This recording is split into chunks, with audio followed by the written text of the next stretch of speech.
नमस्कार प्यारे बच्चों। हम डाइहाइड्रिक अल्कोहल के बारे में बात कर रहे थे और उसकी केमिकल प्रॉपर्टी या केमिकल रिएक्शंस को देख रहे थे, जिसमें हमने एस्टरिफिकेशन अभिक्रिया में एथिलीन ग्लाइकोल की अभिक्रिया कार्बोक्सिलिक एसिड के साथ देखी थी। इसी सीक्वेंस में हम लोग आगे बढ़ते हैं, देखते हैं 1,2-डायोल की नाइट्रिक अम्ल से अभिक्रिया।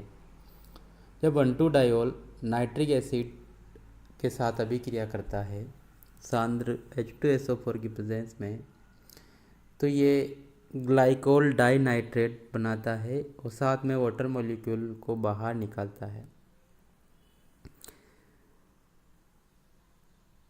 ग्लाइकोल की अभिक्रिया जब डाई कार्बोक्सिलिक एसिड के साथ करवाई जाती है तो ये एक बहुलक का निर्माण करता है, जिसे पॉलीएस्टर कहते हैं। जब एथिलीन ग्लाइकोल के N molecule di carboxylic acid के N मॉलिक्यूल के साथ रिएक्शन करते हैं तो पॉलीएस्टर टाइप के इसमें फंक्शनल ग्रुप एस्टर बनते हैं, जिसको पॉलीएस्टर कहते हैं। एल्डिहाइड और कीटोन के साथ अभिक्रिया, नेक्स्ट जो रिएक्शन है इसकी वो एल्डिहाइड और कीटोन के साथ या एल्डिहाइड एवं कीटोन के साथ रिएक्शन है। जब ग्लाइकोल एल्डिहाइड के साथ एसिटिक मीडियम में रिएक्शन करता है तो एसिटेल बनाता है, साइक्लिक कंपाउंड होता है। और जब ग्लाइकोल कीटोन के साथ एसिडिक मीडियम में रिएक्शन करता है तो कीटेल बनाता है, ये भी एक साइक्लिक प्रोडक्ट है। लास्ट अभिक्रिया आती है इसकी ऑक्सीकरण या ऑक्सीडेशन रिएक्शन। जब ग्लाइकोल का ऑक्सीडेशन करवाया जाता है तो विभिन्न प्रकार के उत्पाद प्राप्त होते हैं, जिसको हम निम्न पदों में या निम्न स्टेप में स्टडी करेंगे। पहली वो ऑक्सीकरण अभिक्रियाएं जिनमें कार्बन कार्बन बंध का विदलन नहीं होता है, यानी कि जो CH2 है ये बॉन्ड नहीं टूटता है। अगर ये CH2 बॉन्ड नहीं टूटेगा तो ये फर्स्ट टाइप की रिएक्शन होगी ऑक्सीकरण अभिक्रियाएं जिसमें कार्बन कार्बन बंध का विदलन नहीं होता है।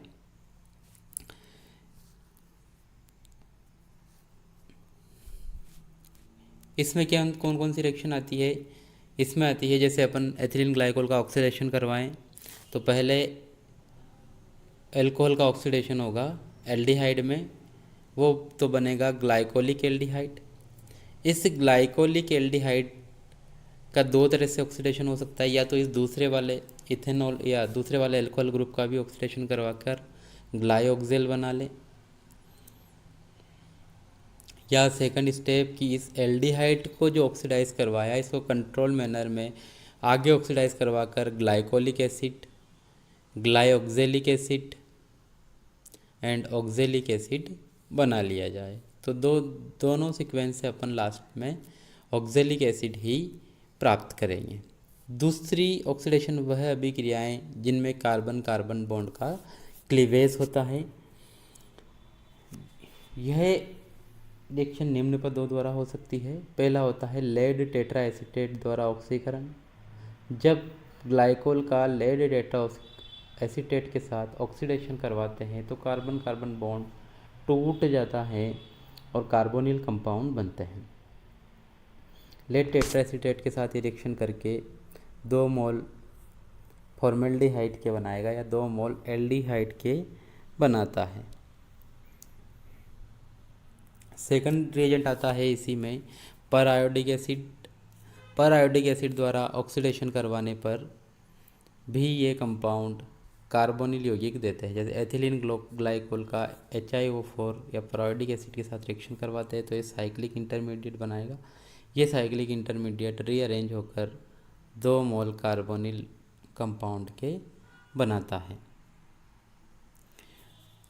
उपरोक्त अभिकरणों के अतिरिक्त अगर अपन क्षारीय पोटेशियम परमैंगनेट, अम्लीय पोटेशियम डाइक्रोमेट या क्रोमिक एसिड के साथ करवाते हैं तो ये बॉन्ड टूटता है कार्बन कार्बन, इसमें कार्बोनिल कंपाउंड का आगे ऑक्सीडेशन होकर एसिड प्राप्त होता है।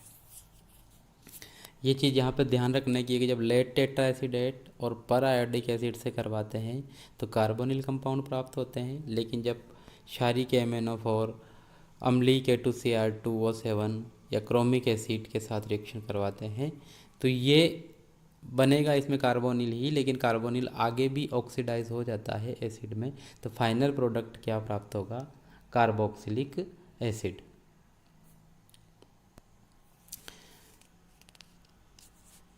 7 नंबर की जो अभिक्रिया है इसकी वो आती है डिहाइड्रेशन या निर्जलीकरण अभिक्रिया। निर्जलीकरण अभिक्रिया अलग अलग रिएजेंट के साथ होती है और अलग अलग उत्पाद इसमें बनते हैं। पहली जो डिहाइड्रेशन रिएक्शन है, जब एथिलीन ग्लाइकोल को फास्फोरस पेंटॉक्साइड या निर्जलीय जिंक क्लोराइड या सांद्र H2SO4 के साथ रिएक्ट करवाया जाता है तो इसमें से 1 मोल वाटर निकलता है और एल्डिहाइड या एसिटल्डिहाइड इस प्रोडक्ट के फॉर्म में बनता है। जब एथिलीन ग्लाइकोल को 500 डिग्री सेंटीग्रेड तक गर्म किया जाता है सिंपल हीटिंग, तो साइक्लिक प्रोडक्ट एथिलीन ऑक्साइड बनती है या ऑक्सीजन बनता है। ग्लाइकोल को तनु H2SO4 के साथ गर्म करने पर 1,4 डाइऑक्सेन बनती है। सांद्र फास्फोरिक अम्ल के साथ डाई एथिलीन ग्लाइकोल बनाता है, 2 मोल में से 1 मोल वाटर निकलकर डाई एथिल ग्लाइकोल बनाए। लास्ट इसकी अभिक्रिया जो आती है वो होती है पिनेकोल पिनेकोलोन रीअरेंजमेंट। बहुत अच्छी रिएक्शन है, इम्पोर्टेंट होती है, नेम रिएक्शन के नाम से बहुत सी बार इससे क्वेश्चन आते हैं। पिनेकोल पिनेकोलोन रीअरेंजमेंट क्या है? पिनेकोल जो होता है ये डाइहाइड्रिक एल्कोहल होता है और पिनेकोलोन जो होता है वो हाइड्रोक्सी कार्बोनिल कंपाउंड होता है। तो ये रीअरेंजमेंट जब इस पिनेकोल की अभिक्रिया एसिडिक मीडियम इसमें डाला जाता है तो पिनेकोलोन बनता है जो क्या होता है, कार्बोनिल यौगिक। मैकेनिज्म की हम बात करें इसकी,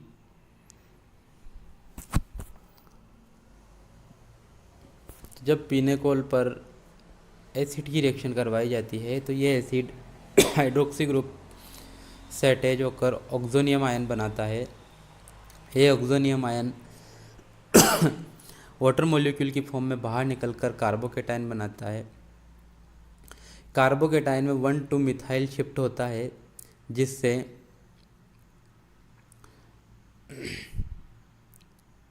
अधिक स्थायी कार्बोकेटाइन का निर्माण होता है और इस अधिक स्थायी कार्बोकेटाइन के साथ ऑक्सीजन H+ वापस बाहर निकालकर कार्बोनिल कंपाउंड में कन्वर्ट हो जाता है। यह एक अंतःअणुक पुनर्विन्यास है।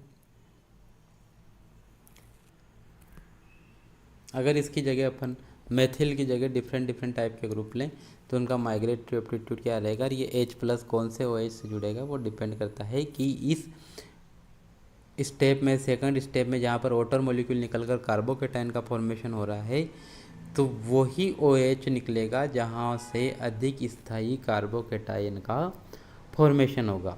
यहाँ पर क्योंकि चारों ही ग्रुप मिथाइल थे तो यहाँ पर कोई सा भी हाइड्रोक्सी ग्रुप निकल सकता है, लेकिन यहाँ पर इस कंपाउंड की बात करें तो यहाँ पर एक कार्बन पर 2 मिथाइल ग्रुप है और दूसरे कार्बन पर 2 फिनाइल ग्रुप है। तो फिनाइल ग्रुप बेंजोनियम कार्बोकेटाइन जो होता है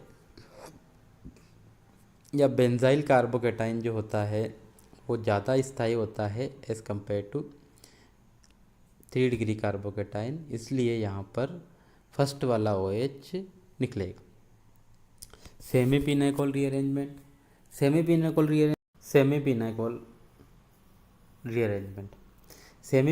रीअरेंजमेंट में ऐसे एल्कोहलिक कंपाउंड जिनकी बीटा पोजीशन पर कोई लिविंग ग्रुप प्रेजेंट हो वो भी पिनेकोल रीअरेंजमेंट देकर पिनाकोलोन का निर्माण करते हैं।